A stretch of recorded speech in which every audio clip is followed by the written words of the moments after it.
두 번째 가입니다. 할렐루야, 반갑습니다. 두 번째 가는 이제 사도 바울이 정말 증언하고 있는 예수님에 대해서 고린도 후서부터 시작해서 이제 빌립보서 또 골로새서에 나온 말씀들을 중심으로 또 디모데 후서와 이렇게 후서까지 함께 나누고자 합니다. 먼저 고린도 후서에서는 주는 영이시다. 여기서 이렇게 말씀하십니다. 주는 영이시다. 글쎄 여기서 주는 영이라는 것이 예수님이 영이라는 겁니다. 영. 이것은 어떤 예수님의 어떤 개념적인 측면보다는 그의 어떤 뭐라고 할까 상태라고 그럴까요? 그분이 영이신 분이시다 이런 뜻이죠. 영이신 분이시라는 겁니다. 그분이 그저 그 어떤 개념이 예수는 영이다 이렇게 물론 성경에 내가 너에게 한 말이 영이요 생명이다 이렇게 말씀하시거든요. 내 살을 먹고 내 피를 마셔라. 예수님이 이렇게 말씀하시죠. 그러니까 사람들은 예수님이 내 피를 먹고 내 살을 먹으라겠다 식인종처럼 한다고 우리를 생각한다고 사람들이 이해할 수 없어서 떠나갑니다. 이때 예수께서 말씀하시죠. 다시 내 말이 영이요 생명이다. 내 살을 먹고 내 피를 마시라는 얘기는 쉽게 말해서 내 말을 먹고 영이요 생명인 말씀을 먹으라는 거예요. 나는 말씀이 육신이 되어 오지 않았느냐라는 것을 배경에 두고 있는 거거든요. 근데 그렇게 생각지 아니하고 그냥 똑같이 인간의 육신이라고 생각하니까 그렇게 얘기할 뿐이죠. 이해 못한 자는 떠나갑니다. 그러나 너도 떠나려느냐라고 베드로에게 물어봤을 때 베드로는 말하죠. 영생의 말씀이 여기 계시오니 내가 니게로 가겠습니까? 막 이렇게 말합니다. 영생의 말씀으로 알고 있는 거죠. 베드로가 아는 게 정상적인 겁니다. 영생의 말씀 육신되어 오신 분이시거든요. 그래서 그분이 하신 말씀은 다 영이요 생명입니다. 내가 살리고자 하는 것은 이 영이니 육은 무익하니라 라고 말씀하시는 거죠. 그런 측면에서 볼 때 우리는 지금 인간적인 육체만 생각하고서 이 육 이런 개념만을 생각하지 마시고 예수님이 영적 존재로 오셔서 말씀으로 오셔서 이런 표현이기도 하고요. 사실은 영적 존재, 영적인 말씀으로 오셨던 분이시다. 이런 개념이기도 합니다. 사실은. 영이신 말씀으로 오신 분이시다. 말씀이 육신이 되어 오신 분이시다. 영인 그 말씀이 육신이 되어 오신 분이라고 이렇게 여긴 이해할 필요가 있을 것 같습니다. 그래서 주는 영이시니 주의 영이 계신 곳에는 자유함이 있다. 자유하다. 이렇게 자유가 있다고 고린도 후서 3장 17절 이렇게 말하지 않습니까? 주는 영이신데 그 영이 계신 곳마다 자유함이 있다는 겁니다. 그런 차원에서 볼 때 우리가 예수님을 이해할 때 많은 사람들이 이해할 때 예수님을 팔레스타인에 태어났던 어떤 유대인 중에 한 사람으로 이해하지 않습니까? 또 이제 갈릴리 사람, 갈릴리 나사렛 예수, 나사렛 동네에 자라는 예수, 나사렛 예수, 특별히 나사렛 동네에서 성장했고 거기서 컸던 예수, 나사렛 예수라고 강조하잖아요. 그것은 그분이 이 땅에 육신이 되어 오셔서 분명히 우리처럼 성장했던 어떤 일정 기간 성장했던 분이라는 것을 말씀을 하지만 증언하고자 하는 말씀이긴 하지만 거기서 머물러서 안 된다는 겁니다. 그분은 영이신 분이십니다. 그분은 영이라는 것은 말씀이 육신이 되어 오신 분이라는 것입니다. 그래서 그 영이 말씀이 육신이 되어 오신 그 영이 있는 곳에는 자유함이 있고 그래서 예수님이 그 영이신 예수님이 가는 곳마다 자유함이 있는 겁니다. 모든 문제가 풀어지지 않습니까? 신기하지 않습니까? 그가 부활하기 전에도 그가 죽었다가 부활하기 전에도 그가 가는 곳마다 문제가 해결됩니다. 가나 혼인잔치에 가는데 가나의 혼인잔치 문제가 해결되지 않습니까? 자유하게 되지 않습니까? 그 다음에 맹인을 만났는데 맹인이 또 실로암 목가가 눈이 뜨면서 자유하게 되지 않습니까? 주의 영이 계신 게 자유함이 있는 겁니다. 그 영의 말씀을 따르기만 한다면 그분이 계시면 자동으로 자유해지는 것은 아닙니다. 자동으로 된다면 아마 불신자들 다 자유해졌을 거예요. 아마 예수님이 지나가는 현장에 있던 불신자들 다 자유해졌을 텐데 그게 아니잖아요. 영이신 그 영으로 말씀이 육신에 오셨는데 그분이 영으로 말씀하시는 말씀을 들은 자들이 그렇게 되는 것이죠. 그러면 지금은 어떠냐? 지금은 예수님이 우리와 함께 하지 않으시죠? 함께 하십니까? 함께 하지 않는다는 건 무슨 얘기냐면 예수님 육신이 지금 눈앞에 있지, 우리 눈앞에 있지 않다는 겁니다. 우편에 계신 분이라고 말씀하지 않습니까? 그렇지만 그분의 영이신 말씀은 지금 우리와 함께 하십니다. 영이신 그 말씀이 우리에게서 역사한다면 우리도 지금도 자유할 수가 있는 거죠. 영이신 그 말씀이 우리에게 역사한다면 그 말씀이 우리를 자유케 한다는 것입니다. 그래서 주의 영이 있는 곳마다 복음서에 보면 다 자유함이 있는 것은 예수님이 가는 곳마다 다 문제를 풀어줍니다. 심지어는 예수님이 부활을 믿지 않고 가던 엠마오로 가던 제자들 같은 경우에 예수님 난 부활 못 믿겠어 하고 서로가 얘기하고 계실 때 예수님이 함께 그 자리에 끼지 않습니까? 결국은 그들이 다 예수의 부활을 믿게 되잖아요. 예수의 증언을 따라서. 그리고 마침내 돌아와서 난 엠마오에 이런 일이 있었다 하면서 예수님 만났다고 얘기하지 않습니까? 그래서 성경에 기록된 얘기예요, 그게. 바로 이렇게 어떤 문제도 마찬가지, 지금도 마찬가지입니다. 예수님 말씀 따르기만 한다면 이런 간증이 나타날 수 있는 거죠. 자유함이 있을 수 있는 겁니다. 바로 이 고린도 후서에서 얘기하고 있는 것은 영이신 하나님, 예수의 말씀, 영이신 하나님 말씀을 따라해라 얘기해요. 주님은 영이시다.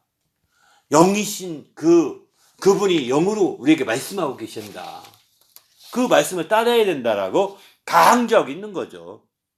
그래서 우리는 주님 앞에서 이 영이신 우리 예수님에 대해서 잘 이해할 필요가 있어요. 지금은 옛날 팔레스타인 지역의 옛날 2000년 전과 다르게 그때는 막 예수님이 함께 앞에 가자 하면 따라가고 복음 전하고 이렇게 했었는데 지금도 그러면 좋을까요? 아마 그렇게 되면 우리는 예수님 가까이 가지 못하고 다 밀려났을지 모릅니다. 이미 예수님 앞에 진축이 있어서 더 힘센 사람들, 더 큰 사람들, 더 권세자들 다 예수님 따라다니면 우리는 못 쫓아가요. 지금이 그렇지 않다는 게 행복한 겁니다. 지금은 성경을 통해서 영이신 그 말씀을 통하여 주의 영의 역사를 우린 경험할 수 있는 거죠. 할렐루야. 말씀을 통해서 영이신 그 말씀을 통해서 정말 이렇게 주의 영의 역사를 통하여 자유해질 수 있는 놀라운 역사가 지금 펼쳐지고 있는 겁니다. 이런 삶들을 우리가 누릴 수 있다는 거, 이게 진정한 행복이죠. 그렇지 않습니까? 이런 행복을 누리는 성도가 되시기를 예수님의 이름으로 축원합니다. 할렐루야. 그러나 영이신 그 말씀, 영이요 생명이신 그 말씀을 정말 우리가 순종하지 않는 이유는 무엇겠습니까? 여기서 초점. 그것은 바로 육으로 그 말씀을 받으니까 순종을 못하는 겁니다. 영적으로 이해해야 되는데 주님이 영이신 말씀을 전하면서 내가 그게 육으로 저주했다면 육은 무익하다고 하지 않았을 것입니다. 이것은 육에게 주는 것이 아니다. 이렇게 얘기하고 있는 거죠. 영이신 말씀은 육에게 주는 말씀이 아니라 바로 이제 우리 영혼에게 주는 말씀이라고 성경은 우리 주님 말씀을 통해 알 수 있는. 그래서 바로 영은 내가 살리고자 하는 건 영이다 라고 표현하고 있는 거죠. 영을 살리고자 영이신 말씀을 내가 주는 것이다 라고 이렇게 요한복음 6장 23절에 이렇게 말씀하고 있는 겁니다. 그러나 많은 사람들 그 영을 살리고자 주신 그 말씀을 가지고서 그거 가지고 아파트 축복받으려고 하고 영을 살리고자 하는 그 말씀 가지고 자동차 아이오닉 5를 얻으려고 하고 이럽니다. 말이 됩니까? 그거는요 정말 뭐라고 할까요? 큰 기둥 대신 나무를 깎아가지고 이쑤시개 만드는 거가 똑같은 거라고요. 낭비예요. 대낭비라고요. 그러니까 우리는 정말 영을 살리고자 주신 말씀 가지고 영혼이 살게 해야 되죠. 영을 살리고자 하는 말씀을 가지고 육체에 초점 두고 들으니 이해가 됩니까? 다 건너가고 하나도 도움이 안 됩니다. 그러니까 맨날 들어도 그게 그 타령 같고 또 그게 그런 것 같고 이런 거예요. 지루하죠 이제. 당신이 지루하게 느낀다면 몇 마리 못 뛰어서 당신은 그 교회 안 나가게 될 것입니다. 몇 마리 못 뛰어서. 당신이 그 의리 생각하고 인간적 의리죠. 인간적으로 정들었고 이런 것 때문에 좀 다닐지 모르겠지만 반드시 그 길을 떠나기 쉬울 겁니다. 불행한 거죠. 이게 최고의 불행입니다. 불행한 삶을 청산하시길 바랍니다. 영이신 그 말씀을 내 영혼이 받아들이시길 바랍니다. 내 영혼이 어떤지를 이해하고자 하고 받아들인다면 이게 충분히 가능할 거예요. 우리 모두도 영이신 말씀으로 이렇게 새롭게 되시기를 예수님의 이름으로 축원합니다. 할렐루야. 그래서 우리가 늘 새로워지면서 하나님의 뜻대로 살 때 하나님을 기쁘시게 하시는 거죠. 더 나가서 이제 바로 영이신 말씀이 육체에 적용하지 않고 되면 혼란에 빠져간다는 거예요. 그런 문제들을 여기서는 극복해야 할 필요가 있는 거죠. 그래서 우리는 주님 앞에 깨어서 하나님 말씀 통해 새롭게 되시길 바랍니다. 할렐루야. 더 나가서 이제 7번째 본다면 그리스도는 하나님의 형상이다 이렇게 말합니다. 근데 고린도후서 4장에 보면 이렇게 말씀하죠. 그는 하나님의 형상이시니라. 형상이니라. 그리스도의 복음의 광채가 비쳐서 비치는 하나님의 형상이라는 거죠. 그러니까 이 복음의 광채가 비치고 그리스도의 영광의 그 복음의 광채다 이렇게 말하는데 바로 예수 그리스도는 하나님의 형상이다. 아주 여기서는 영이다. 주는 영이다. 하나님 형상이다. 이렇게 표현하는데 이 얘기는 굉장히 중요한 표현입니다. 그 뒤에 또 나옵니다. 8번째는 예수 그리스도는 하나님의 본체다. 더 한 번 더 들어갑니다. 형상이라는 것은 하나님의 얼굴, 하나님의 모습이라는 겁니다. 하나님의 모습, 하나님의 형상. 얼굴을 형상이라고 보통 많이 표현하죠. 몸을 가지고 뭐 우상숭배하지 되게 얼굴을 되게 우상을 형상을 만들고 얼굴을 중심으로 만들거든요. 머리 중심으로 만드는 거예요. 머리가 중요한 거니까. 그런데 바로 예수 그리스도는 하나님의 형상이라는 겁니다. 바로 그 빛이 그 광채가 나는 형상이라고 이렇게 표현하고 있습니다. 그런데 이 세상신은 바로 마음을 혼미케 해서 이 복음의 광채가 비치지 못하게 해서 하나님 형상임을 망각하게 만든다. 이렇게 하는 것이 오늘 본문의 4절에서 이렇게 말하고 있습니다. 고린도후서 4장 4절에서 이 세상신이 그리스도의 그 형상으로부터 나오는 그 광채가 비치지 못하게 막아서 혼미하게 만든다는 겁니다. 여러분 지금 내가 예수님이 하나님 형상이라고 믿어지십니까? 이게 무슨 뜻인지 모르고 약간 혼미스럽게 생각한다면 혼미스럽게 이해 잘 못하겠다면 당신도 이 세상신의 방해를 받고 있는 거예요. 인정해야 합니다. 이 세상신의 방해를 받아서 혼미하고 있는 거예요. 잘 이해가 안 되고 있고 이게 뭐 어떤 뜻이지? 이게 오락가락하고 있는 겁니다. 예수님이 하나님 형상이라는 것을 확실하게 알고 그 광채를 인하여서 우리가 기뻐하고 행복할 수 있다면 나는 이 세상신 반대를 다 물리치고 이 세상신의 그 혼미함을 다 물리치고 내가 예수님을 바르게 알아서 행복해진 거라고 볼 수 있는 거죠.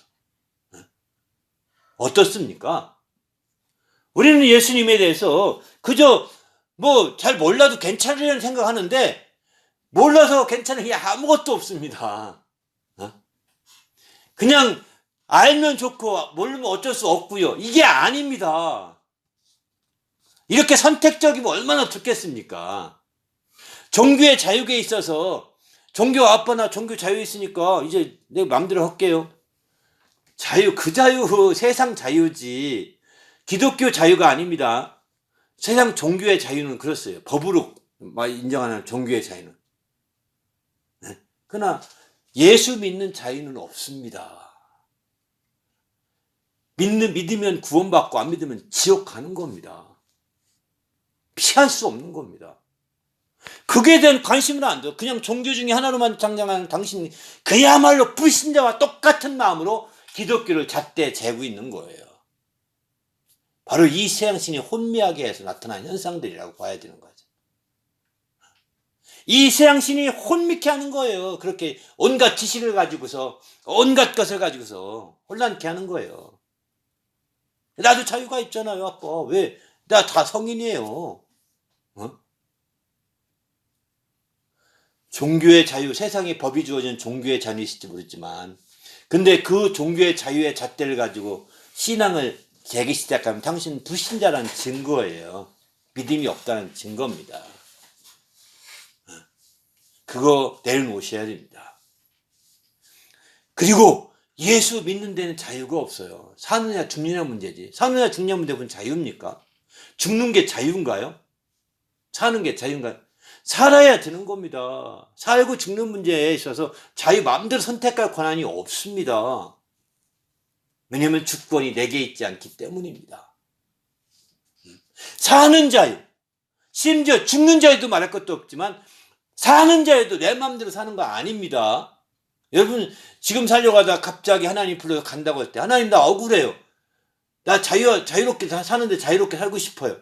이렇게 말할 수 있는 권한이 없습니다. 주권이 그분께 있는 거예요. 그분에게 주권을 맡기는 거예요. 그에게 의탁할지어다라고 하지 않습니까? 많은 사람들은 민주주의의 이런 영향받아서, 인간적 영향받아서, 이것도 세상 이상신에 혼미케 한 거겠죠? 그래서 자기가 주권인 줄 알고, 나는 살 권리도 있고, 나는 죽을 권리도 있다. 자유하다고 생각하십니까? 아닙니다. 오직 그런 권리가 있다면 예수님만 밖에 없어요. 예수님은 이런 말씀하시죠. 나는 살 권리가 있고 죽을 권리가 있다고 그러시지 않습니까? 그러나 나는 주를 위해서 죽노라 이렇게 말씀하시죠. 그분은 권리가 있고 그분이 주권자시니까 그렇게 권리가 있다고 말하지만 우리는 나는 살 권리가 있다. 나는 죽을 권리가 있다. 이거 없습니다. 이렇게 우리가 주장하면 주권이 내게 있는 거거든요. 아닙니다. 하늘의 모든 주권이 주께 있다고 역대상 29장 11절, 13절 이렇게 말씀하고 있습니다. 높게 하신과 강하게 하신과 능하게 하신과 모든 주권이 주께 있다는 거예요. 그분이 머리가 만물의 머리가 되신다라고 이렇게 표현하잖아요. 우리는 지금 여기서 정말 형상이라의 개념도 아주 진지하게 생각해 볼 게 바로 그것입니다. 이 서양신이 이렇게까지 방해하고 있다고 우리는 아셔야 되는 거죠. 아주 지독하게 방해하고 있는 겁니다. 그래서 우리는 예수님의 형상을 보면서 하나님의 형상을 우리는 생각해 보게 되는 거죠.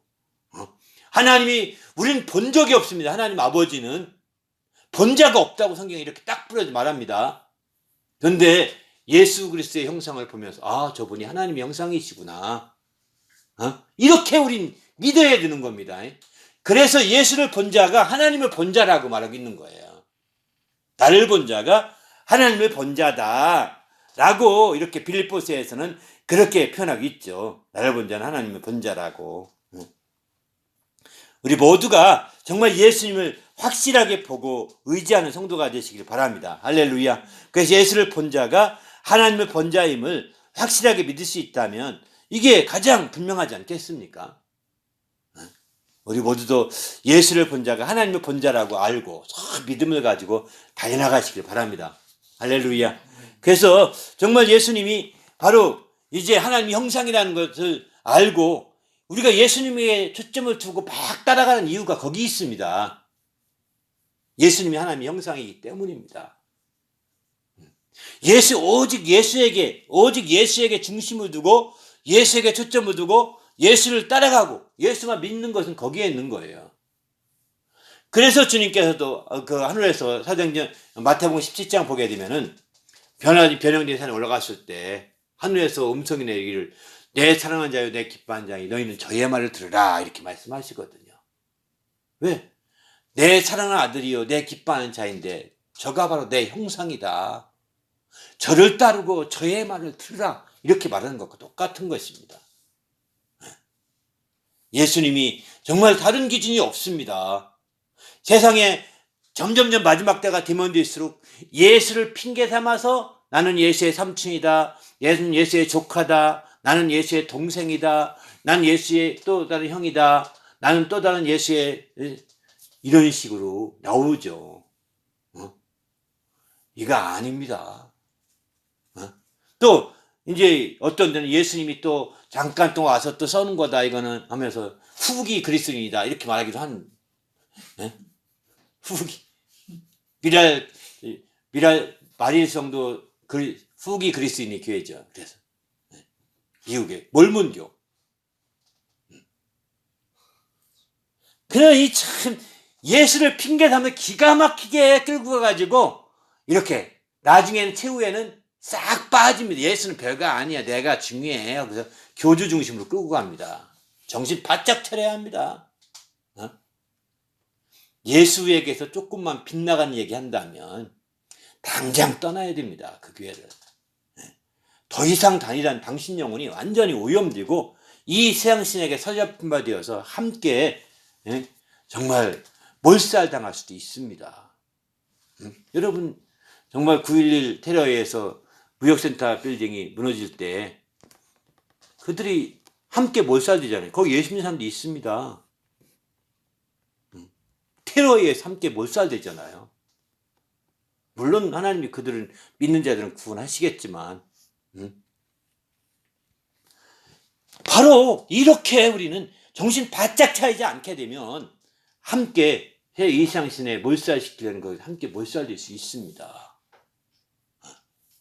우리 모두가 이렇게 몰살되지 않도록 정신 바짝 차서 예수님이 형상 그분만 내가 오직 바라봐야 될 분 그분이라는 거예요. 그 얼굴을 바라보며 그 얼굴빛으로 사는 겁니다. 그 얼굴빛으로. 요한계시록은 그 얼굴빛으로 산다 이렇게 표현하는데 시편도 얼굴빛이라는 표현이 나오거든요. 그렇게 우리가 사는 성도가 될 때 하나님을 참으로 기쁘시게 할 수 있는 거죠. 우리 모두도 이제 주님 앞에 마지막 때 깨어서 주님을 정말 이렇게 할 수 있길 부탁드립니다. 할렐루야. 바로 골로새 1장 15절에 보면 그는 보이지 아니하시는 하나님의 형상이시요 모든 창조물보다 먼저 나신 자다 이렇게 표현하시죠. 16절에 보면은 만물이 그래서 그에게 창조되되 하늘과 땅이 보이는 것들과 보이지 않는 것들과 혹은 보좌들이나 주관들이나 정사들이나 권세들이나 만물이 다 그로 말미암아 그를 위하여 창조되었다 이렇게 표현합니다. 하나님의 형상을 위하여. 그런데 창세기에 보면 이렇게 말씀하죠. 하나님의 형상의 모양을 따라 사람을 지으셨다고 나오거든요. 창세기 1장 27절 보면 하나님이 자기 형상 곧 하나님의 형상대로 사람을 창조하실 때 남자 여자 창조하시고 또 그 뒤에 보면 자기의 모양으로 만드셨다 이렇게 표현하거든요. 그러니까 우리 사람은 하나님의 형상의 모양입니다. 하나님의 형상, 그때 형상은 누구냐? 예수 그리스도를 말하는 것이죠. 예수 그리스도는 우리가 볼 수 있는 하나님의 형상이시고 보이지 아니하신 하나님의 형상이 예수 그리스도이시고 우리는 그 모양으로 지음받은 거예요.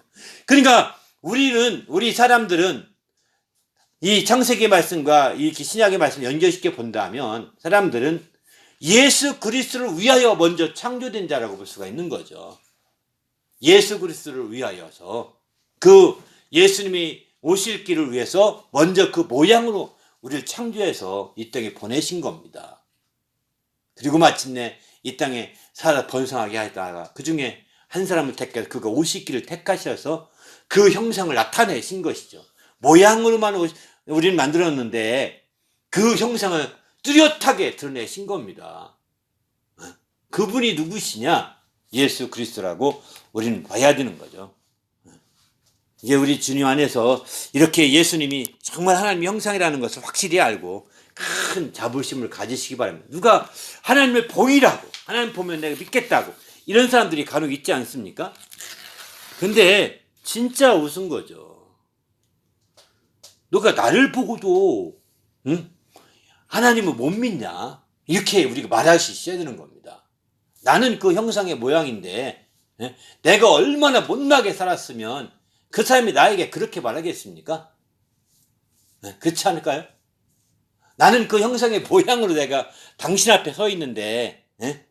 내가 얼마나 못나게 생활했으면, 그에게 열매가 제대로 없었으면 그는 하나님만 보여봐 나 믿을게 이러겠고요.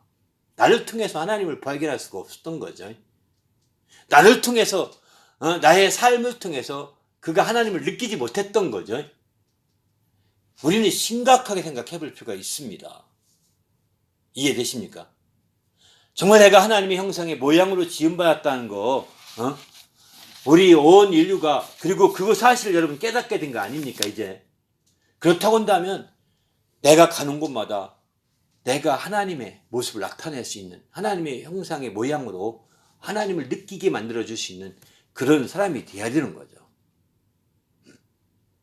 진정으로 하나님 형상이신 그리스도를 만난 행복한 사람이라고 한다면, 이제는 그 하나님을 나를 통해 드러낼 수 있는 길이 열릴 수 있을 것입니다. 내가 그만큼 행복하지 않았다는 증거거든요. 행복하게 살아보십시오. 정말 그 하나님 형상이신 예수 그리스도를 만난 그 행복감으로 살고 또 살고 살다 보면 정말 마침내 우리를 보는 자들이 나는 하나님이 계신지 안 계신지 정확히 모르겠지만 당신을 보니까 하나님이 계신 걸 알겠어. 응? 이렇게 고백이 나오고 간증이 나와야 진정한 참된 리얼 크리스찬이라고 볼 수가 있습니다. 할렐루야.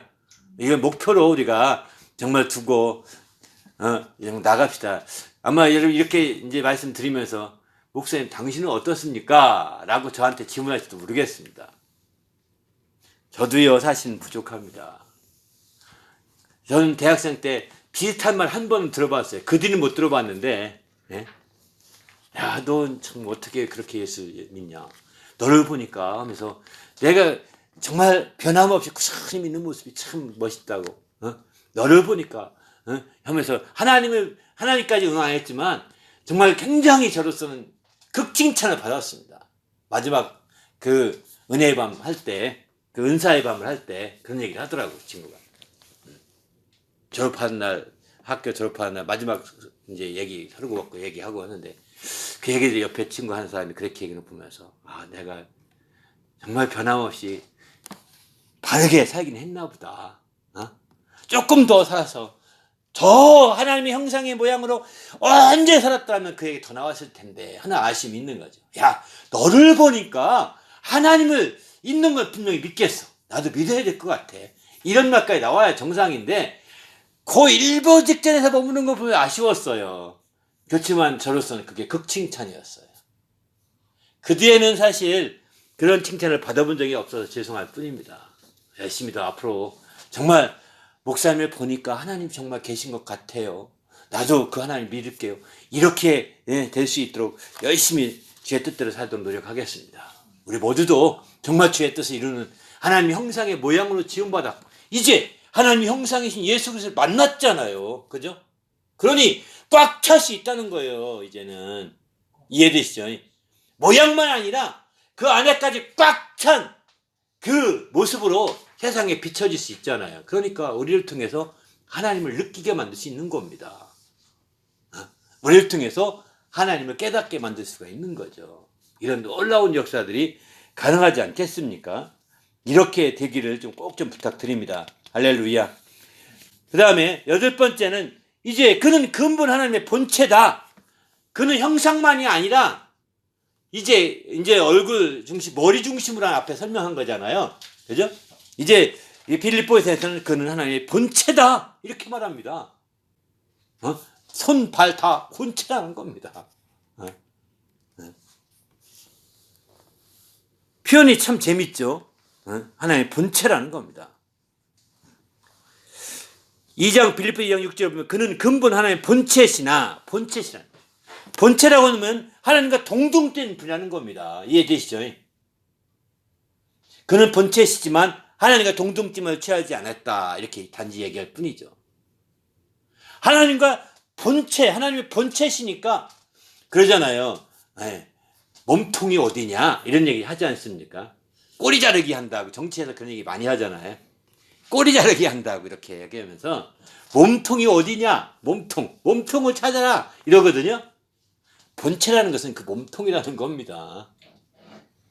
꼬리가 아니라. 꼬리도 몸 본체 중에 하나겠죠. 예수님은 꼬리가 없는 분이시니까. 하나님은 꼬리가 없는 분이시니까 왜 사람 그 하나님의 형상의 모양으로 사람 만드는데 사람에게 꼬리가 없잖아요. 그러니까 하나님도 아마 꼬리는 없는 것 같아요. 우린 모양이니까. 우리 모양으로 비춰본다면 하나님은 분명히 꼬리는 없는 게 분명합니다. 뿔도 없는 게 분명하고요. 그런데 머리 중심으로 형상을 예수 그리스도가 했는데 이제 그 예수님이 형상만이 아니라 본체라 몸통이라는 겁니다. 몸통. 어느 한 부분이 아니라 전체라는 겁니다. 전체라고 본체라고 한다면 몸통이라고 한다면 동등하신 분이라는 거죠. 그죠? 그렇지 않습니까? 동등함을 취할 수 있는 그런 분이신데 동등됨을 취하지 아니했다라고 이렇게 말씀하고 있습니다. 왜 그렇게 아니했느냐? 그게 바로 예수 그리스도의 마음이다. 이 마음을 품어야 된다라고 빌립보서 2장 5절부터 이렇게 얘기하고 있는 거죠. 너희가 이제 형상의 그 모양으로 끝나지 않고 그 마음을 품어야 된다는 겁니다. 본체로 오신 그 마음. 그런 본체로 동등됨을 취하는 게 정상적인데 취하지 않고 어떻게 하셨느냐?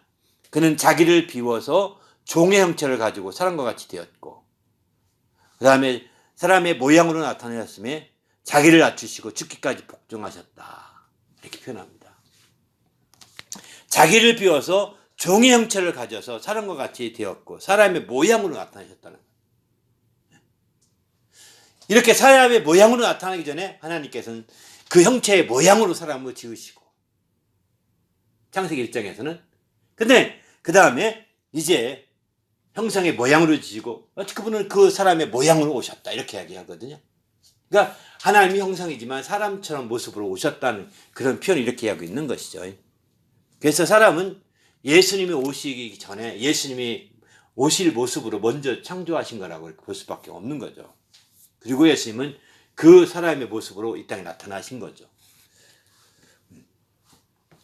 그런데 그분은 사람의 모습으로 나타났지만 그분은 하나님의 형상이시고 또 그분은 본체시다라고 이렇게 강조하고 있습니다. 아주 형상이라는 것보다 더 구체적으로 얘기하는 것과 똑같은 표현입니다. 그래서 우리는 정말 그분에 대해서 확실하게 여기서 얘기하고 있는 거죠. 그래서 빌립이 말하기를 아버지를 보여주셔서 이렇게 할 때 아니 너희가 나를 본 지가 오래가 되었거늘 어찌 아버지를 보이라 하느냐 이렇게까지 묻습니다. 참 안타까워서. 그러니까 이 요한복음에 이 주님이 안타까워서 하신 말씀을 여긴 잘 생각해 보셔야 됩니다. 요한복음 14장 9절에 이렇게 빌립에게 이렇게 말하거든요. 이런 말씀을 생각해 본다면 정말 예수님에 대해서 예수님을 본 자가 곧 아버지를 본 자라 이렇게 왜 형상만이 아니라 본체까지 보았으니 아버지를 다 보았다고 할 수 있지 않겠습니까? 본체까지 본 셈이죠. 빌립보서의 말씀을 비춰본다면 본체까지. 그래서 요한복음 1장 18절 보면 본래 하나님을 본 사람이 없었는데 하나님의 품속에 있는 독생하신 하나님이 나타내셨다 이렇게 표현합니다. 아무도 하나님 본 사람이 없는데 하나님의 품속에 나오신 자 독생하신 하나님 이분도 예수 그리스도를 독생하신 하나님이라고 이렇게 표현하고 있습니다. 말씀이 육신이 되어서 이 땅에 오신 그분을 독생하신 하나님이라고 요한복음 1장 14절에는 말씀이 되어 우리 가운데 거하심에 그 영광을 독생자의 영광이라고 그랬거든요. 그 영광에 있으신 그분이 독생하신 하나님이시라고 이렇게 표현하고 있습니다. 바로 그분이 나타내셨다라고 이렇게 표현하고 있는 거죠. 그러니까 말씀이 육신이 되어 이 땅에 오심으로 그 본체를 드러내신 겁니다. 본체를 드러내신 거예요. 그 본체를 드러내실 때에 처음엔 사람 모양으로 나타나서 작은 사람의 모양으로 오신 거죠. 바로 마리아의 그 모태 자궁에서 자랐고 거기서 나올 만큼 작은 아기의 모습이죠. 그게 하나님의 본체의 모습이었다면 아마 그날에 그게 공현절이 됐을 것입니다. 이해되시죠? 그 모습 자체가, 아기가 태어났을 때 그 모습 자체가 본체의 모습이고 그 형상 자체가 하나님의 본체 형상이었다면 아마 그날이 공현절이 됐을 거요. 공적으로 드러낸 날이 하나님의 아들을, 그죠? 그날이 공현절이 아니고 침례받는 날로 한 것은 그 아기의 모습으로 이 땅에 오셨지만 이 사람의 모습으로 똑같이 사람들과 같이 성장하신 겁니다. 키가 자라고 지혜도 자라고 장성하게 된 거죠. 그리고 마침내 침례를 받는 날에 저는 내 사랑하는 아들이요 내 기뻐하는 자라고 하는 증언을 하늘로부터, 아버지로부터 증언을 받으면서 그분이 세상에 공식적으로 드러내시게 됩니다. 바로 그분이, 그 모습이, 그가 침례받던 그 모습이, 그날의 그 모습이, 장성한 모습이 몇 살인지 정확하게 모릅니다. 사람들이 정확하게 몇 살이 되면 뭐 이렇게도 말하고 보통 한 30살쯤 됐을 거다 얘기하는데 뭐 그런 정도로 보시면 될 것 같습니다. 그날의 그 모습이 본체의 모습이라고 보셔야 됩니다. 이해되십니까? 그 형상이 본체의 형상이라고 보셔야 됩니다. 하나님의 본체의 모습. 그러니까 하나님이 얼마나 크실까 글쎄요 잘 모르지만 그 본체 하나님이 직접 나라에 가서 뵈야 되겠지만 예수 그리스도 통해 비춰본다면 그런 모습이지 않겠는가라고 우리는 짐작할 뿐이죠. 왜? 사도 바울을 통해서 예수님이 하나님의 형상이시고 예수님이 하나님의 본체시다 이렇게 증언하고 있지 않습니까? 그러니까 이 말씀을 우리는 믿는 겁니다. 할렐루야. 그냥 이거를 그냥 본체라고 해서 우물우물 넘어갈 문제가 아니라 확실하게 이런 말씀을 믿어야 되는 겁니다. 이것을 신뢰하고 믿지 않으면 우리는 잘못되는 거예요. 잘못되는 거예요. 이렇게 잘못되지 마시고 확실하게 중심을 잡고 믿으시길 바랍니다. 할렐루야. 그럴 때 마침내 하나님의 뜻대로 이렇게 잘 될 수 있는 것이죠. 그래서 예수님이 그 십자가에 달려 죽으실 때까지 그 모습이 이제 계속 이어지는 것이죠. 그리고 부활하신 후에 모습이 그 모습이고 또 그가 부활하신 후의 모습은 틀림없이 베드로는 알 것입니다. 변형된 산에 올라갔을 때 그 모습과 부활하신 후 예수의 모습은 거의 엇비슷했을 거라고 저는 생각을 합니다. 그렇게 부활한 모습은 부활하고 그가 입었던 옷도 사람이 손으로 기은 옷이 아니라 기분 옷이 아닙니다. 사람이 만든 인공적인 옷이 아니라 변형된 산에 올라갔을 때 희고 빛나는 옷으로 입었다고 그랬습니다. 신령한 옷인 거죠. 예수님이 신령한 옷을 입으셨던 부활 후에 신령한 옷을 입었다고 보는 거죠. 만약에 예수님이 신령한 옷을 안 입고 사람이 만든 옷을 누가 뭐 슬쩍 막달라 마리아나 누가 슬쩍 갖다 입었다면 예수님은 문을 열고 들어올 때 옷이 걸려서 못 들어오실 거예요. 옷은 걸리거든요. 그가 문을 통과해서 들어오시는데 문을 열지도 않으시고 그런데 사람이 만든 옷은 통과가 안 됩니다. 신령한 옷이나 신령한 몸은 통과가 될 수 있지만 지하에 있든 문을 잠갔든 말았든 다 통과할 수 있거든요. 그러나 이제 신령한 옷은 이제 가능하지만 이 인공적인 옷은 아무리 빛나도 통과할 수 없습니다. 안 되는, 막히는 거예요 어딘가. 요즘 뭐 나노 섬유가 있어 나노 섬으로 만든 옷은 안 할까요? 나노 섬은 더 안 찢어지니까 더 못 들을 것 같아요. 나노 섬유로 옷을 만들면 찢어지지 않는답니다. 강력해서. 그러니까 뭐 더 못 걸리면 더 못 들어요. 이제 뚫고 들어오고 들을 때는 들었다면 박살 나겠죠. 다른 게 그죠? 박살 나버리겠죠. 그러나 예수님이 들어오고 난 다음에 문에 예수의 모습이 나타난 건 아니잖아요. 그죠? 예수의 문 들을 만큼 문이 그대로 쫙 깨져 있는 게 아니거든요. 그게 신기해서 그 깨졌다면 그걸 다 그런 묘사는 했을 텐데 성경에 그런 모습 없는 거 보면은 그렇게 안 하고 그냥 통과해 오신 거예요. 또 엉뚱한 데 빠질까 봐 넘어갈게요. 아무튼 이렇게 본체의 형상이 하나님의 그 본체, 내가 하나님을 보지 못했지만 예수님을 통해서 하나님을 본다고 하는 것을 확실하게 믿으시기 바랍니다. 그래서 예수님은 나와 아버지는 하나다라고 이렇게까지 말씀하시는 겁니다. 아홉 번째, 그는 골로새서를 통해서 본다면 그는 몸인 교회의 머리라 이렇게 표현합니다. 그는 이제 좀 더 다른 이게 확대시켜서 말하는 겁니다. 이제 더 그 앞에 그 빌립보서라든가 고린도후서 얘기는 좀 더 근본적인 표현에서 얘기하는 것이고요. 이제 여기서 이것과 그 다음은 이제 아홉 번째, 열 번째는 좀 더 확대시켜서 말하는 거거든요. 확대시켜서 어떻게 말하냐면 그는 교회의 머리라. 근데 교회의 머리라는 게 무슨 의미가 있느냐? 바로 골로새 1장 18절 보게 되면 17절부터 보면 그가 만물보다 먼저 계시고 만물이 그 안에 함께 섰느니라. 그는 몸인 교회의 머리라. 그가 근본이요 죽은 자들 가운데서 먼저 나신 자니 이는 친히 만물의 으뜸이 되려 하심이요. 이렇게 표현하죠. 만물이 으뜸이 되려 하심이라. 그가 교회의 머리라는 것은 단순한 교회의 머리만 되는 것이 아니라 모든 만물의 머리가 된다는 것을 말하고 있습니다. 모든 만물의 머리가 된다는 겁니다. 그래서 이 역대상 29장 11절 보게 되면은 주께서 주는 높으사 만물의 머리심이니이다 이렇게 표현하죠. 만물의 머리가 되신다는 거예요. 또 에베소 2장 22절은 만물을 그의 발 아래 복종하게 하시고 그를 만물을 위해 교회의 머리로 삼으셨다. 교회의 머리라는 것이 그냥 단순한 게 아니라 만물을 위에 있는 게 교회의 머리입니다. 교회가 그냥 우습게 생각해서 안 됩니다.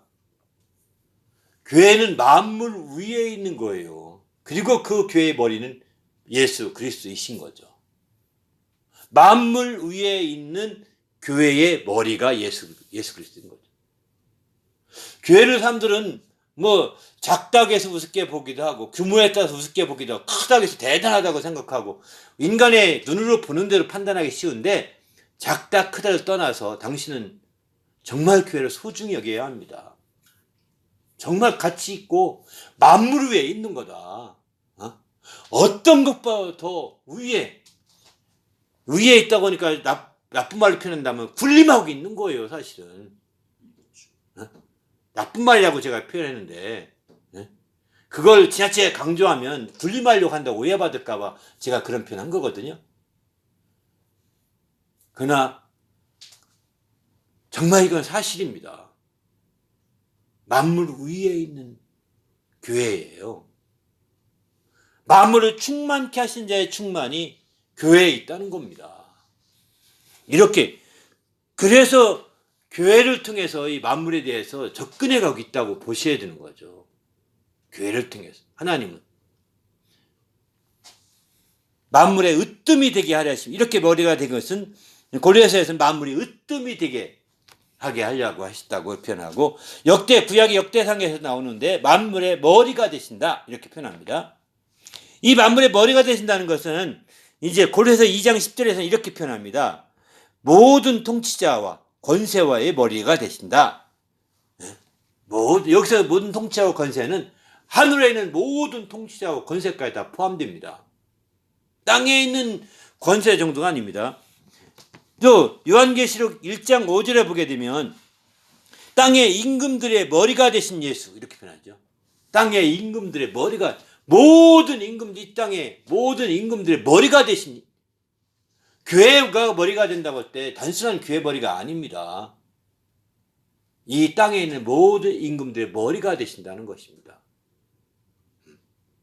교회는 거기서 굉장히 중요한 역할을 하게 되는 거죠. 교회를 잘 몰라서 그저 어쩌면 교회가 너무 겸손하게 자기를 비우고 낮춰서 그런지 모르겠지만 그거는 참 좀 당당할 필요가 있습니다. 교회가 작든 크든 교회라고 하는 것 자체가 당당한 그런 믿음을 가지고 살아가야 되는 거죠. 이 세상에 쫄지 말아야 합니다. 세상의 권세 앞에 쫄지 말아야 되고 근데 정치나 하려고 하니 교회가 말이 되겠습니까? 교회가 정치하려고 하는 것은 권세 밑에 들어가겠다는 거거든요. 아니, 정치 우위에 서야 되는 건데, 만물 우위에 있는 교회라고 했는데, 그 교회를 끌고 들어가서, 이게 타락이에요. 그래서 정치하려고 하면, 교회가 정치하려고 하면, 정치에 관여해서 정권을 잡으려고 한다면 타락인 겁니다. 이거 엄청난 타락인 거예요. 교회의 권위를 완전히 세상의 땅바닥으로 내팽개치고 나중에 정권 차원의 핍박받게 되는데, 그게 신앙의 핍박으로 착각하는 거죠. 참 잘못이죠. 여러분, 청교도 혁명 때 그들이 얼마나 잘했습니까? 그들이 혁명까지 일으켜서, 청교도 혁명까지 일으켜서 정권까지 잡았잖아요. 크로멜이, 그죠? 정권까지 잡았는데 타락이에요. 그들이 청교도라고 하지만 마침내 복구가 돼서, 왕정 복구가 되면서 크로멜은 깨끗하잖아요. 그리고 청교들은 다 정권의 대적자가 되어 쫓겨납니다. 그들이 어디 간지 아십니까? 네덜란드 들렸다가 미국으로 가게 되는 겁니다. 당시에 네덜란드 배가 굉장히 왕성했거든요.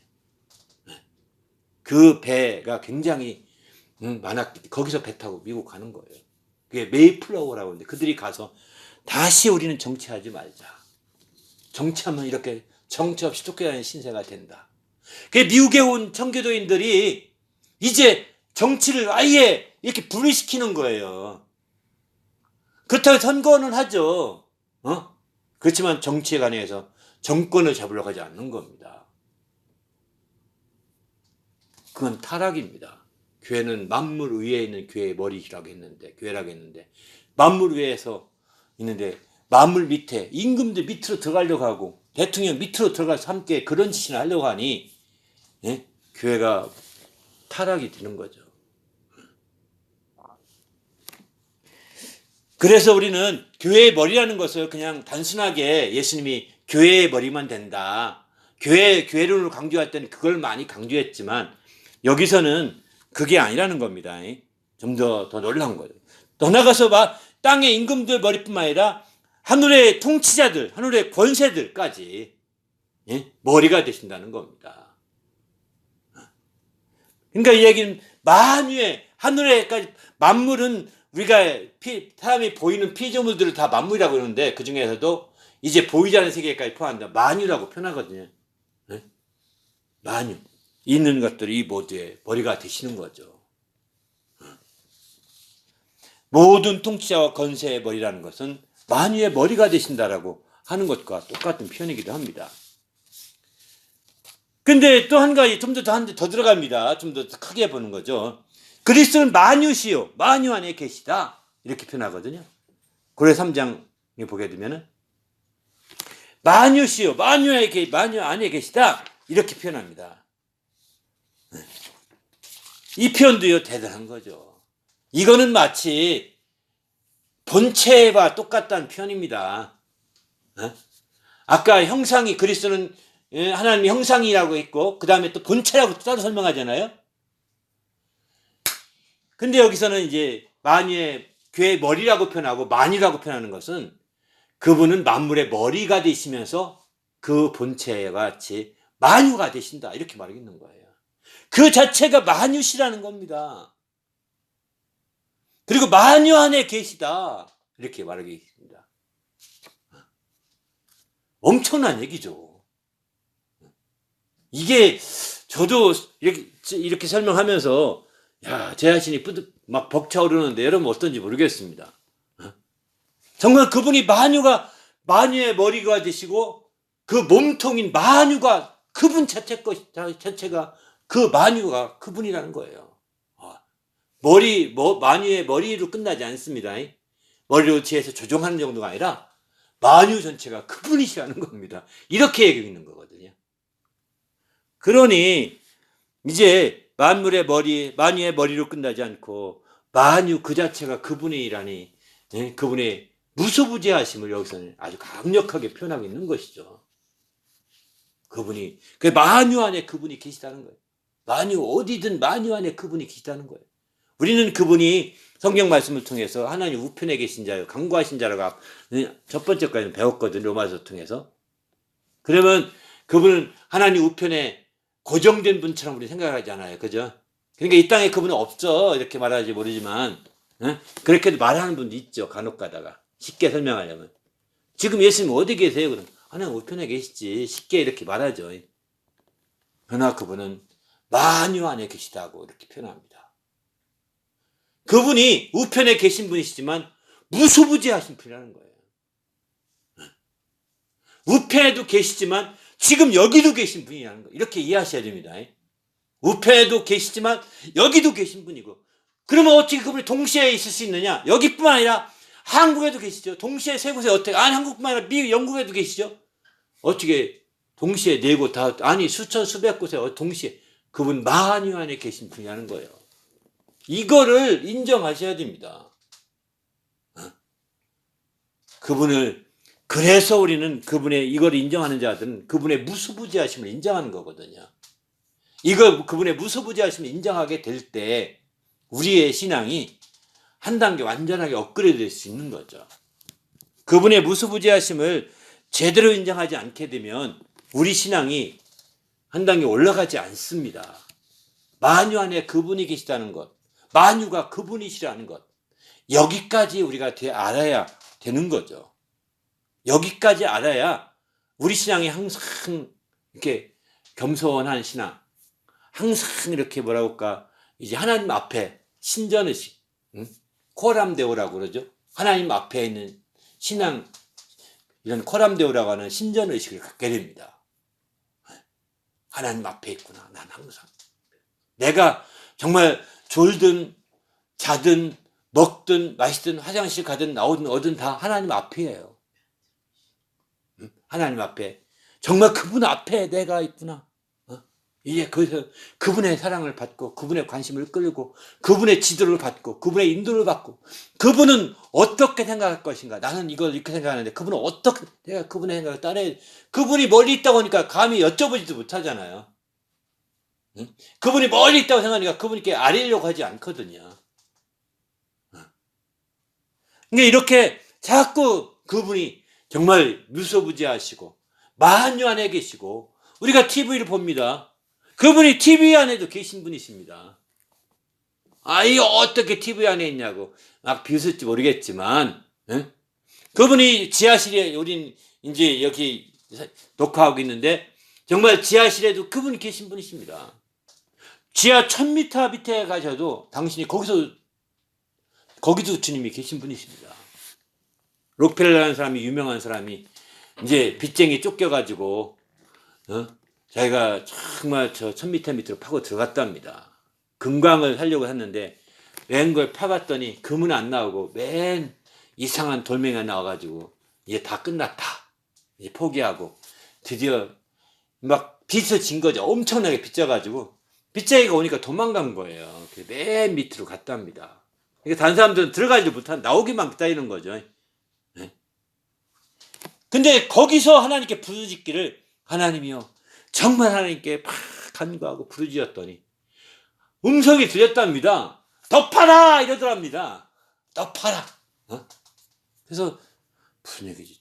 이게 무슨 얘기인가? 다시 내가 이상한가 보다. 다시 밖에 다시 더 팔아라는 음성이 듣고 나왔답니다. 나와서 막 다 모아가지고 더 파라고 한다. 하나님이, 내가 분명히 들어 더 팔아, 더 팔아. 봤더니 나온 게 뭔지 아십니까? 검은 금을 나온 거예요. 검은 금이. 그래서 석유왕이 된 겁니다. 석유 채교를 거기서 시작한 거라고요. 놀랍죠? 이게 놀라운 일인 거죠. 이렇게 1000m 밑에서 하나님 응답하세요, 더 팔아 소리 들렸잖아요. 그죠? 하나님 거기 안 계시면, 예수님이 그 1000m 밑에 안 계셨더라면 그 말 들렸겠습니까? 안 들리죠. 더 팔아 하니까 더 팔아, 거기 들린 거죠. 그러니까 우리는 예수님이 정말 무소부지하시고 예수님이 바로 이 만유 안에 계신 분이심을 믿어야 합니다. 저는 정말 이 사도 바울의 이런 고백을 다시 한번 진지하게 생각해 보게 하는 거죠. 여기 이런 말씀을 하죠. 너희가 서로 거짓말하지 말라. 옛사람과 그 행위를 벗어버리고 새 사람을 입었으니 이는 자기를 창조하신 이의 형상을 따라 지식에까지 새롭게 하심을 입은 자니라. 이렇게 표현합니다. 거기에는 새롭게 함을 입은 자인데 거기에는 헬라인이나 유대인이나 헬라파나 무할레파나 이 야만인이나 스그디아인이나 종이나 자유인이 차별이 있을 수 없나니 오직 그리스도는 만유시요 만유 안에 계시니라. 여기서 만유시요 만유 안에 계시기 때문에 차별하지 말아야 된다는 표현이 되는 거예요. 사실은 스그디아인에게도 그리스도가 함께 계신 거예요. 또 헬라파에게도 함께 있고 무할레파에게도 함께 있고 또 할라파에게도 함께 하는 거예요. 야만인에게도 함께 있고 또 종에게도 함께 있고 자유인에게도 함께 하는 거예요. 인간의 상식으로 생각한 인간의 문화나 전통을 생각해서 차별했던 그 사람에게도 주님이 함께 계신 겁니다. 바로 코람 데오가 된 사람이라고 한다면 그런 사람들, 주님이 만유 안에 계신 분을 인정하면 아는 사람이라고 한다면 그들을 차별할 수가 없는 거죠. 바르게 그들을 대할 수 있는 자가 되어야, 공평하게 대할 수 있는 자가 되어야 되는 거죠. 바로 그래서 우리 주님이 이거는 단순하게 사람을 대하는 정도로 끝나지 않고 모든 어디 가든 적용해 볼 수 있는 겁니다. 어딜 가도 저 산에 가도 그분이 계신 것이고 바다에 가도 그분이 계신 것이고 저 골짜기에 가도 그분이 계신 것이고 또 그분이 저 땅 밑에 땅굴에 들어가도 그분이 계신 것이죠. 하늘에 스페이스X 정말 인공지능을 타고 하늘에 올라가도 거기도 그분이 계신 거고요. 대기권 밖을 벗어나도 그분이 계신 거고요. 거기서도 그분을 느끼고 알아야 되는 겁니다. 그래서 로마서 1장 20절에는 이렇게 말합니다. 창세로부터 그의 보이지 않은 것들 곧 그의 영원하신 능력과 신성이 그가 만드신 만물에 분명히 보여 알려졌다 이렇게 말합니다. 그래서 하나님이 없다고 누구도 핑계하지 못한다 라고 말할 수 있다는 거예요. 바로 그분을 우리는 알아야 되는 거죠. 그분에 대한 우리의 초점을 놓치지 말아야 되겠다는 겁니다. 그래서 우리는 마지막 때에 깨어서 이렇게 정말 깨어있을 수밖에 없습니다. 저는 여러분들이 정말 만유 안에 계신 주님을 확실하게 정말 알 수 있기를 예수님의 이름으로 부탁을 드립니다. 할렐루야. 그래서 우리 신앙이 이게요 굉장히 성숙한 신앙이에요. 만유 안에 계신 예수님을 알 수 있는 신앙이 그냥 교리로 만유 안에 계시다 외우라는 표현이 아닙니다. 교리로 외우라는 것이 아니라 이분을 우리가 알고 그분을 의식하고 살고 그분을 힘입어 산다면 당신은 굉장한 사람이 될 것입니다. 정말 한 단계 완전히 업그레이드해서 정말 하나님의 행복으로 행복해질 수 있는 그런 분명한 사람이 될 수 있는 거죠. 이런 놀라운 행복을 누리는 성도가 되시길 바랍니다. 할렐루야. 예수님을 만난다면 이런 행복이 있는 거예요. 예수님에 대해서 관심을 안 두고 그런 예수님을 만나려고 하지 않기 때문에 예수님을 잘 모르기 때문에 먼저 지식으로도 몰라요. 지식으로도 몰라. 성경을 읽는다면 제대로 성경 한 번도 안 읽은 사람이 한두 명이 아니잖아요.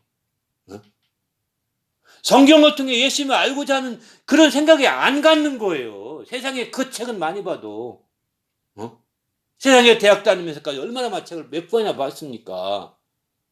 그것도 공부 열심히 해서 하면 한 번 보면 그냥 두 번, 세 번 막 보잖아요. 그런데 성경책은 이게 영생을 얻게 한다고 하면도 안 봐. 거기서 말하는 예수님에 대해 관심도 없어요. 그러니 그 사람에게 무슨 행복이 있겠습니까? 예수를 만난 행복이 어찌 있을 수 있겠습니까? 모두 정말 예수를 만난 행복이 넘치는 성도가 되시길 바랍니다. 할렐루야. 마지막 결론으로는 주는 항상 미쁘시다. 디모데 후서의 2장에 나온 말씀입니다. 우리는 미쁨이 없을지라도 23절에 보게 되면은 주는 항상 미쁘시니 자기를 부인할 수 없으시리라 이렇게 말합니다. 여기서는 이제 주는 미쁘시다, 항상 미쁘시다는 것은 주님의 어떤 특성을 이렇게 말한다고 보시면 될 것 같습니다.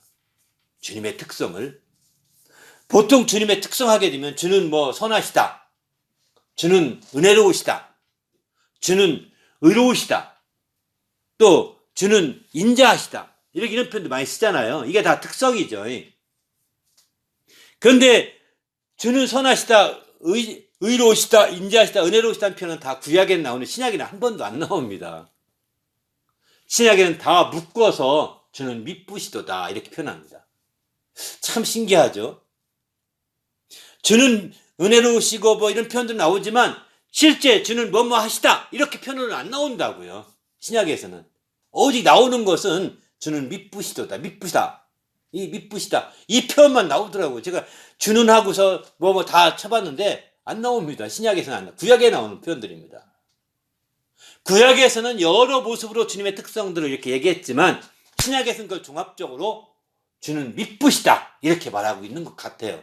제가 내린 결론입니다. 그거는 여기서 디모데후서에서 이제 주는 항상 그것도 항상 미쁘시다 이렇게 말하고 있거든요. 그러니까 신약 시대 우리가 알아야 될 주님의 그 주님을 알려고 할 때 미쁘신 주님을 알아야 되는 거죠. 정말 이 미쁘시다는 얘기는 구약의 선하시다, 의로우시다, 인자하시다, 은혜로우시다 이런 표현들이 다 종합된 모습으로 보시면 될 것 같습니다. 이해되시죠? 그런 모습이 다 함께 모아져서 미쁘시다 이렇게 보시면 될 것 같습니다. 왜냐하면 그 구약에 표현된 그런 표현들을 일일이 다 한번 쓸 법도 한데 신약에서도 좋으니까 그런 표현이 한 번도 안 나옵니다. 신기해요. 저도 찾아봤는데 제가 아직은 못 찾았어요. 여러분 찾으시면 알려주시기 바랍니다. 아직은 못 찾았어요. 다시 한번 찾아보려고 합니다. 근데 신기하게 신약에서 한 번 유일하게 주는 미쁘시다 이렇게 표현이 나오신다고요. 그런 표현들이 모아진 것이 하나로 종합된 것이 미쁘시다는 그런 의미에서 미쁘다는 것은 제가 알기에 그냥 미쁘다는 표현은 믿음직스럽다는 말의 고어로서 어른들에게 주로 쓰는 표현을 이렇게 하는 것을 알고 있거든요. 그러니까 우리가 자기보다 넌 믿음직스럽게 친구나 밑에 사람들은 다 그냥 믿음직스럽다, 믿을만하다, 믿음직스럽다 이렇게 얘기하지 않습니까? 어린 후배들에게는 믿음직스러워요 우리 후배 이렇게 얘기하죠. 그러나 하나님 믿음직스러운 거예요. 믿어야 될 뿐인데요. 믿음직스럽다고 할 수 있겠습니까? 하나님 믿을만한 분이라고 말할 수가 없잖아요.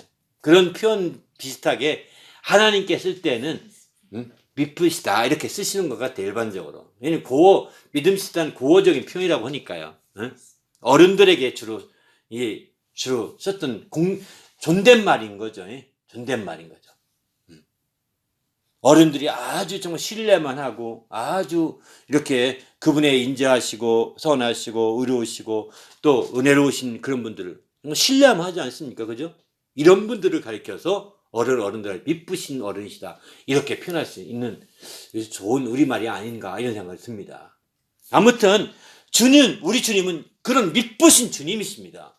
우리에게는 이런 미쁨이 없을지라도 우리에게는 이런 미쁨이 이런 부족함 신뢰만 하거나 믿음만 하는 것이 부족할지라도 없을지라도 주님은 미쁘시다는 거예요. 항상 미쁘셔서 자기를 부인할 수가 없다 이렇게 말씀하고 있습니다.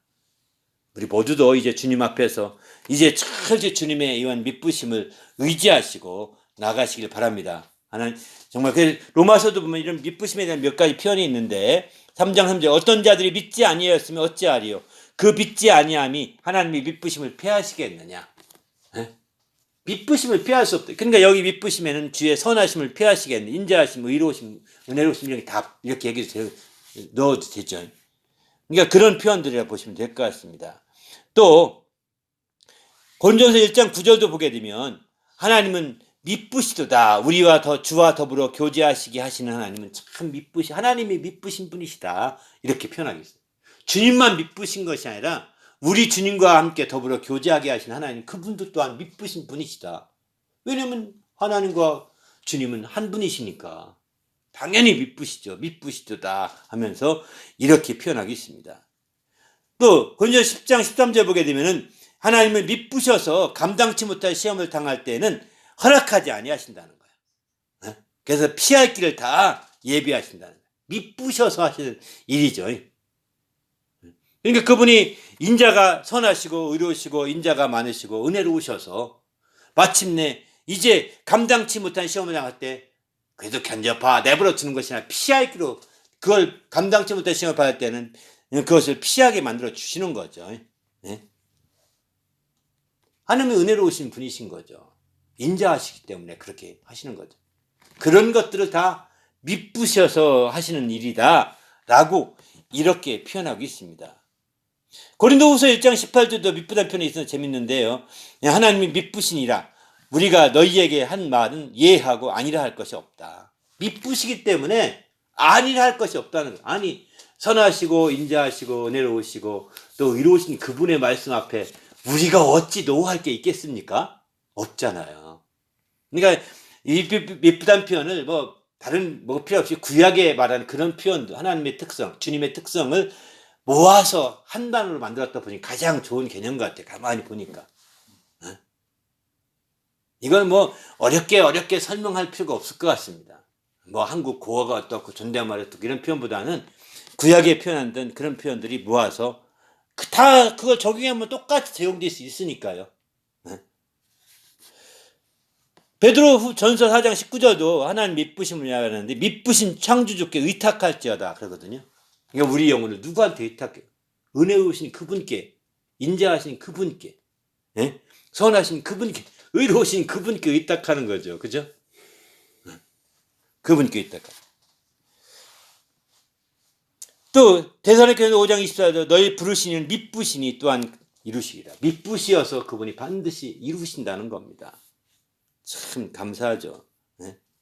또 히브리서 10장 23절은 약속하시는 미쁘시니 이렇게 표현합니다. 또 디모데후서 2장 23절도 우린 미쁘심이 없을지라도 하나님 미쁘시다. 항상 주는 미쁘시다. 이렇게 표현합니다. 부인하실 수 없다. 이렇게 표현합니다. 네. 요한일서 1장 9절도 또 그는 미쁘시고 의로 여기서는 미쁘시고 의로우사 이렇게 표현을 쓰고 있죠. 미쁘시고 더 의로우심을 더 강조하고 있는 거죠. 아무튼 주님 안에서 정말 깨어서 우리가 이렇게 미쁘신 주님을 만나시길 바랍니다. 할렐루야. 앞서서 말씀한 다양한 10가지의 정말 증언하고 있는 바울 사도가 증언하고 있는 그 예수님은 바로 미쁘신 분이십니다. 영이신 주님이시라고 표현했는데 그분까지 포함해서 다 11분의 그런 모습은 다 미쁘신 주님이십니다. 할렐루야. 그분을 의지해서 우리가 철저히 주님의 큰 기쁨을 누리는 성도가 되시기를 예수님의 이름으로 축원합니다. 그분을 만나야 됩니다. 이렇게 성경 공부하면서 그분을 만나고자 하지 않으면 그분을 정말 통하여 행복을 얻지 못하게 됩니다. 지금 행복을 누리지 못하고 지금은 행복을 얻지 못하면 또 이 신앙신이 혼미케 해서 영원히 행복을 떨어뜨릴 수도 있는 거예요. 이제 지금이 행복해질 수 있는 절호의 기회라고 믿으셔야 합니다. 지금 이 성경 공부가 행복해질 수 있는 절호의 기회인 거예요. 지금 내가 이제부터 회개하고 바로 예수님을 바로 만나게 달라고 성경을 통해 바울이 증언하고 있는 그 예수님, 이 10가지로 증언하고 있는 그 예수님, 이 예수님을 바로 우리가 만나서 행복한 신앙생활 할 수 있도록 인도해 달라고 또 복음서를 통해서 제3자들이 증언했던 그 예수님, 그 예수님을 통해서 행복해질 수 있게 해달라. 그러려면 여러분 감사할 걸음 특강 꼭 좀 들어보시길 바랍니다. 그래서 함께 정말 행복한 신앙생활 하는 성도가 될 수 있도록 인도해 달라고 간절히 합심해서 기도하겠습니다.